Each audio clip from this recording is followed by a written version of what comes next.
You're welcome to yet another intriguing class in government. Previously, you were taught Richard Constitution of 1946. In today's lesson, I will be exposing you to Macpherson Constitution of 1951.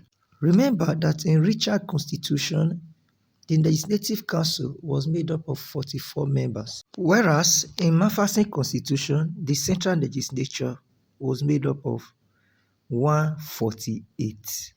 Now let's look at the lesson objectives. By the end of this class, you should be able to explain the features of Macpherson Constitution, discuss the merits of Macpherson Constitution. You should also be able to explain the various demerits of Macpherson Constitution of 1951. Let's look at the introduction to this lesson. Of course, Macpherson became the governor of Nigeria after Richard, and he made some arrangements to avoid the loopholes that led to the criticism of Richard Constitution. In March 1949, he set up a committee of Legislative Council to examine the problems that may likely face the introduction of a new constitution. And this committee came up with the idea of making wide consultation with the people of Nigeria from the village level. They tried avoiding the problem that was faced with Richard. You remember, Richard was criticized for being imposed on the people because it was not based on wide consultation of the people.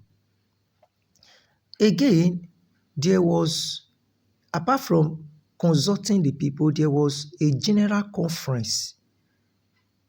And this conference was All Nigerian People's Conference in Ibadan in 1950.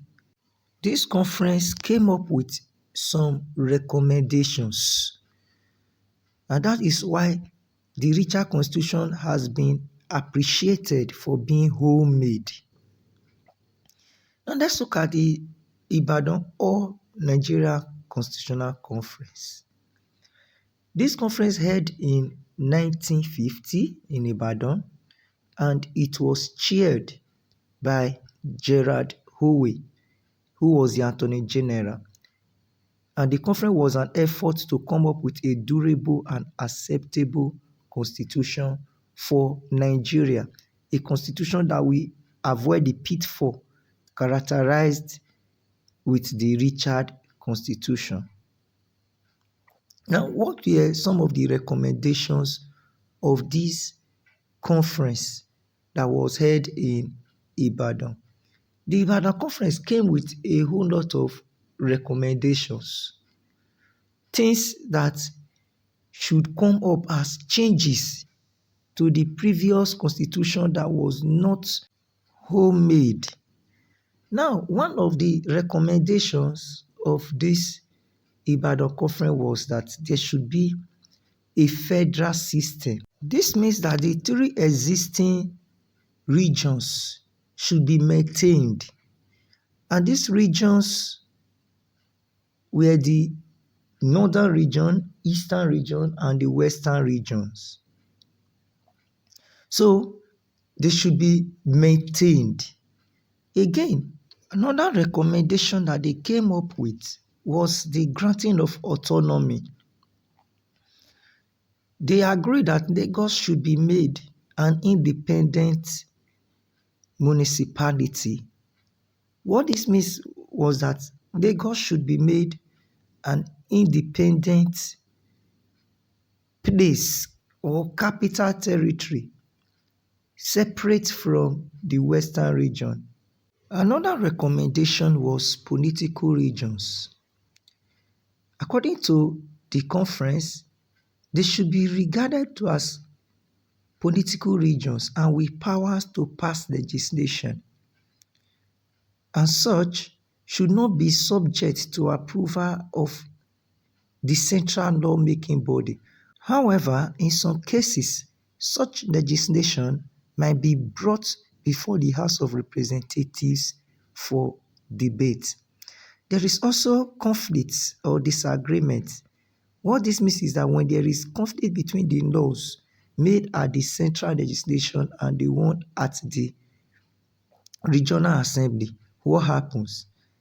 It was recommended that in case of conflict or disagreement between those made by the regional houses and the central legislation, it was suggested by a majority of the House of Representatives that any regional law in dispute should not hold or take effect. So regional laws shouldn't take effect.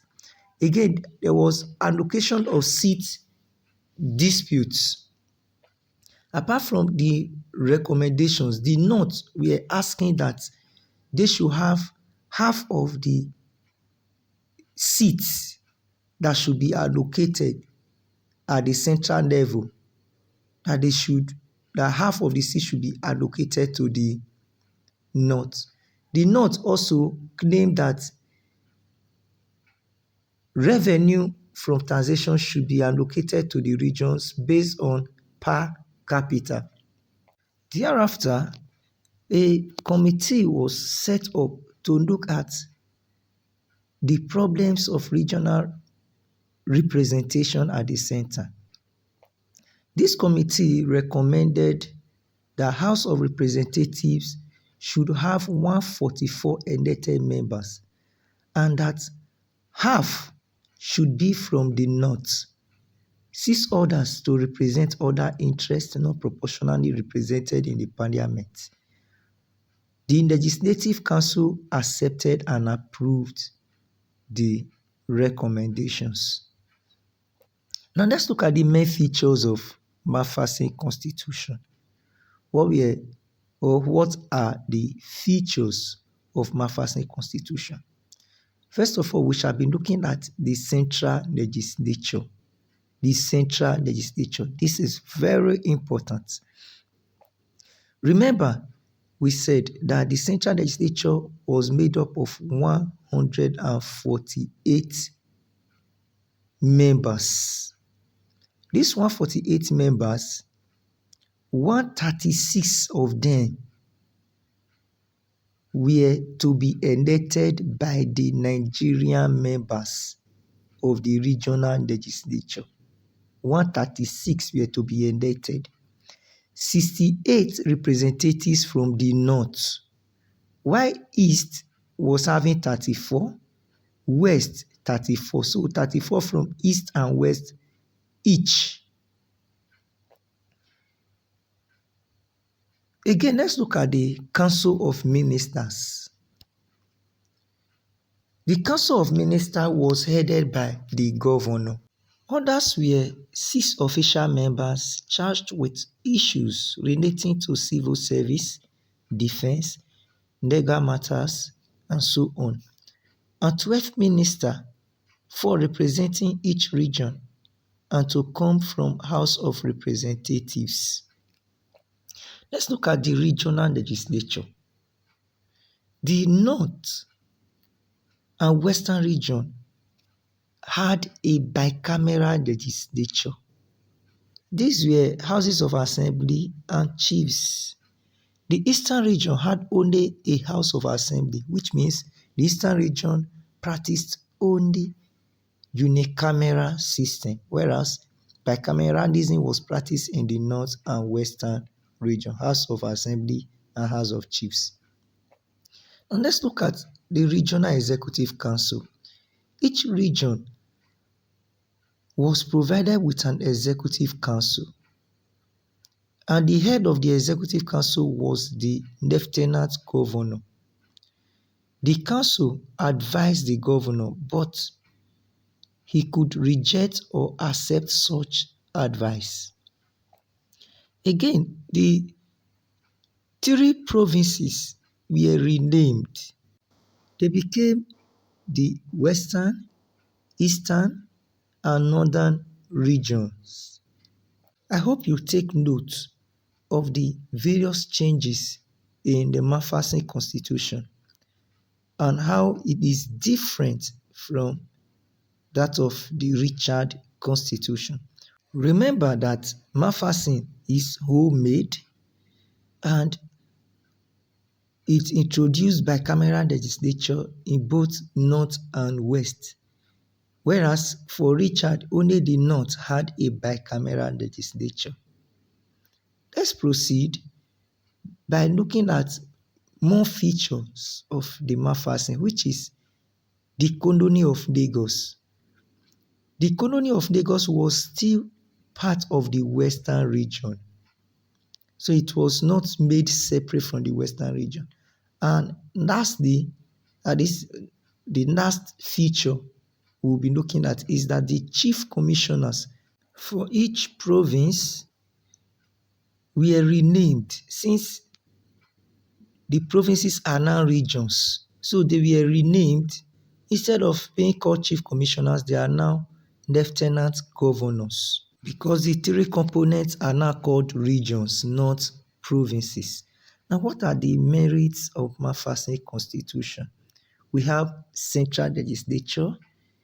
There was wider representation of Nigerians, bicameral legislature in the northern and western regions, autonomy of the regions, power sharing. It was a homemade constitution.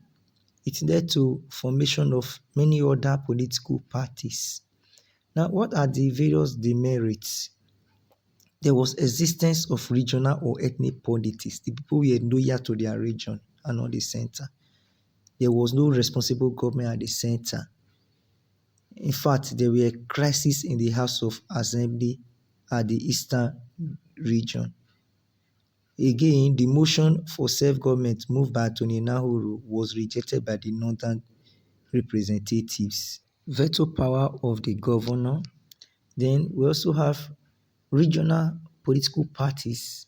Parties were established on regional basis, like NPC, AG, among others.